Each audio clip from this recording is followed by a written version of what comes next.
এই চট্টগ্রামের প্রথমে বন্দরের দিকে নজর দেওয়া, তারপর বন্দর প্রসঙ্গে বাকি সবকিছু এসে যাবে। এবং বন্দর বলতে এখন চট্টগ্রাম শুধু এই জায়গাতেই আছে, বন্দর বলতে আমরা একবারে কুমিরা থেকে মাতাবাড়ি পর্যন্ত এগুলো সব বন্দরের একটা রাস্তা হয়ে যাবে। এটা যত বন্দর আমরা বানাতে পারবো, যত টার্মিনাল আমরা বানাতে পারবো, ততই আমাদের ভবিষ্যতে দুয়ার খুলে যাবে। আমাদের পরিকল্পনা হলো সেই দুয়ারটা খুলে দেওয়া, এখন প্রস্তুতি নেওয়া, যাতে করে সেগুলো আমরা বাস্তবায়ন করতে পারি। যে রাস্তাঘাটের কথা বললেন, এগুলো ওই বন্দরের মধ্যে সবকিছু এসে যাবে। এটা পুরো জিনিস এখানে এক মাথার থেকে চট্টগ্রামের উত্তর থেকে দক্ষিণ পর্যন্ত আগাগোড়া, এখানে কেউ বাদ যাবে না। সম্পূর্ণ নতুন ভঙ্গিতে চিন্তা করতে হবে, নতুন ভঙ্গিতে তৈরি করতে হবে।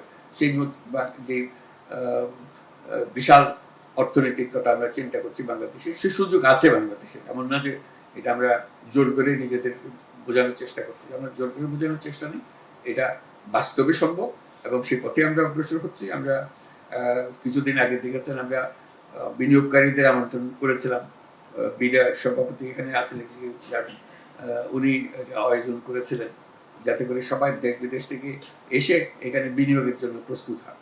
তারা আগ্রহ সহকারে এসছে এবং আমাদের দৃঢ় বিশ্বাস এই আয়োজনের মাধ্যমে তারা এখানে আসবে এবং আমরা যদি সেই সুযোগ সুবিধাগুলো, বিশেষ করে বন্দর সুবিধাগুলো দিতে পারি, তার সঙ্গে আরো আনুষঙ্গিক অনেক সুবিধা আছে, সেগুলো যদি নিশ্চিত করতে পারি, যাতায়াতের সমস্যা সেগুলো যদি নিশ্চিত করতে পারি, তাহলে এই চট্টগ্রাম বন্দরকে ঘিরে পুরো চট্টগ্রাম জেলা পরিবর্তন হয়ে যাবে, সারা বাংলাদেশ পরিবর্তন হয়ে যাবে।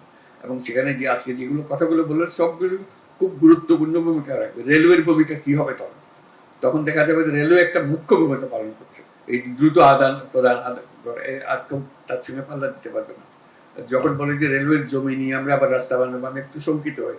রেলওয়ের জমিতে এখন যেন হাত না দেয়। রেলওয়ে আমাদের একটা মস্ত বড় ভবিষ্যৎ, কিন্তু রেলওয়ের এই দুর্দশার যে রেলওয়ে দেখছেন, সেই রেলওয়ে দিয়ে চলবে না। এই রেলওয়ে বাতিল করে অন্য ধরনের রেলওয়ে সৃষ্টি করতে হবে। তো জায়গাটা আমাদের জন্য দরকার, ওই জায়গাটা থাকলে সহজেই এটা করা যাবে। তা না হলে মানুষ সরিয়ে সরিয়ে রাস্তা বানানো, এটা 3 পুরুষ চলে যাবে, আমরা এটা করতে পারবো না। কাজে রেলওয়ের জমিটাকে রক্ষা করা এবং ভবিষ্যতে এই জমিতে কি কি করা সম্ভব দ্রুত যাতায়াতের জন্য, অন্য কিছুর জন্য না। যে যত দ্রুত যাতায়াত করা যাবে, মালপত্র আনা নেওয়া করা যাবে, তত দ্রুত অবস্থার পরিবর্তন হবে।